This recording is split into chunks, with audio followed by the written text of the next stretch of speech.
Aujourd'hui, dans cette nouvelle vidéo, j'aborde une thématique, une question que je couvre pour la première fois, à savoir le look d'une icône de la mode. Donc, selon vos réactions, si vous me dites que vous aimez ou pas, eh bien, j'en ferai d'autres et je vais même en faire d'autres selon vos propres suggestions.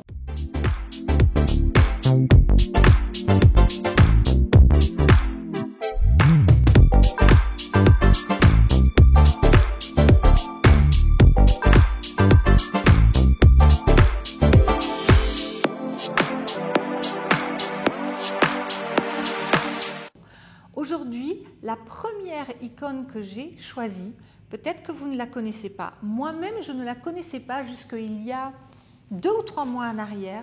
Et lorsque j'ai découvert cette femme au hasard complet d'une vidéo, qui était une vidéo de Vogue où on montre les appartements de personnalités, on a montré le sien, j'ai découvert Suzy de Givenchy et j'ai eu un coup de cœur. C'est pour ça que j'ai choisi de vous parler de cette icône de la mode. Pourquoi ? Pour diverses raisons. Alors d'abord, je vais vous présenter Suzy de Givenchy. Suzy de Givenchy est une mannequin asiatique aujourd'hui, mais qui ne l'a pas du tout toujours été, puisque au départ, c'est une femme donc, qui est née à Hong Kong de parents chinois, qui s'est ensuite expatriée à l'âge de 4 ans aux États-Unis pour se diriger à l'âge de 20 ans en France. Là, elle y rencontre le neveu du couturier Hubert de Givenchy. Ils se marient, ils ont 3 enfants et aujourd'hui, elle est veuve.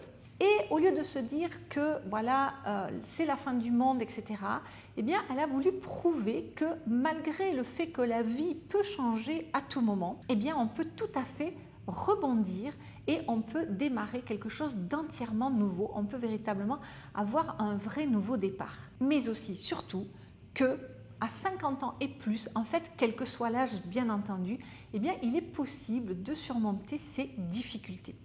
Qu'est-ce que j'ai aimé chez cette femme, en tout cas ce qu'elle dégageait au premier abord, c'est que ce n'est pas une beauté absolue et en même temps, je trouve qu'elle a un tel chien, une telle présence, une telle beauté intérieure qui se reflète à l'extérieur que je trouve que c'est une espèce de muse qui a ce chic parisien, ce parisianisme moderne et je trouve qu'elle l'incarne à 200%. C'est un peu la nouvelle parisienne quelque part.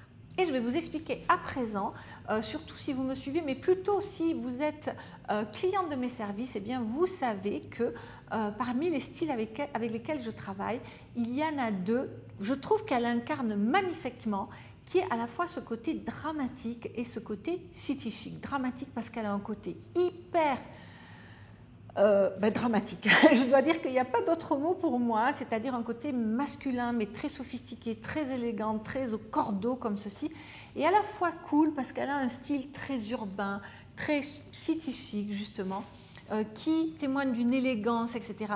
Mais avec toujours ce chic en filigrane. Alors, Suzy de Givenchy, elle aime quoi? Elle aime le confort et elle aime le fonctionnel. Et vous allez voir que ça se voit dans sa façon de s'habiller. Puisque tout d'abord, une de ses pièces fétiches, comme bon nombre d'entre nous toutes, eh bien c'est le jean, tout simplement. Ensuite, et je la suis, elle adore les vestes. Elle adore les vestes de tout type parce que c'est vrai que vous le savez, ça fait partie d'ailleurs de mes 3 pièces préférées. Je vous avais fait une vidéo sur la question, je vous le mettrai dans la fiche i comme info et dans le descriptif de la vidéo. Eh bien, la veste, ça habille n'importe quelle tenue en 2 temps, 3 mouvements et elle évoque même une veste en jeans Gap qui fait partie de ses pièces fétiches. Ensuite, tout simplement, un bon t-shirt, ne serait-ce même que blanc, mais de très bonne manufacture, va aussi faire partie de ces basiques de garde-robe. Et puis, comme moi également du reste, vous allez trouver dans sa garde-robe, évidemment, des super chemises blanches. Et puis quand elle a envie, Suzy de Givenchy, de monter d'un cran, eh bien, voilà, c'est super parce qu'elle va aller vers le tailleur Chanel. Alors évidemment que le tailleur Chanel n'est pas à la portée de toutes les bourses, mais c'est ce qu'elle dit, et également un smoking Yves Saint Laurent, et c'est vrai que je la vois tout à fait dans un smoking Yves Saint Laurent, plus encore je dirais qu'une veste Chanel, sauf si justement elle la casse avec autre chose, avec un t-shirt, avec un jeans, enfin, voilà, si elle ne la porte pas de façon du tout conventionnelle. Côté chaussures, étant donné que c'est une femme qui privilégie le confort, vous allez la trouver en basket Saint Laurent, en sneakers déjà, également aussi beaucoup de mules, beaucoup de sandales, bref, beaucoup de talons plats, sauf lorsqu'elle a envie de sortir le grand jeu ou apparemment les chaussures Jimmy Choo, eh bien c'est quelque chose qu'elle apprécie particulièrement. Ces sacs à main, confort oblige, ce sont des sacs en bandoulière, sauf les petites pochettes pour le soir. Et pour accompagner ses sneakers, ses Stan Smith, ses Saint Laurent, elle peut aussi bien porter une Apple Watch qu'une montre Cartier, bien que je l'ai rarement vue porter des montres dans les photos que j'ai pu voir d'elle. Côté bijoux, c'est comme une dramatique et comme une city chic assez chic, sauf qu'apparemment les bijoux colombiens de la marque Bibi Marini eh bien, font partie de ses favoris. Dites-moi si, comme moi, cette femme vous a touché quelque chose comme ça. En tout cas, visiblement, à 50 ans et plus, elle a touché le cœur de certains photographes et de certains couturiers, puisque sa carrière de mannequin a démarré à ce moment-là.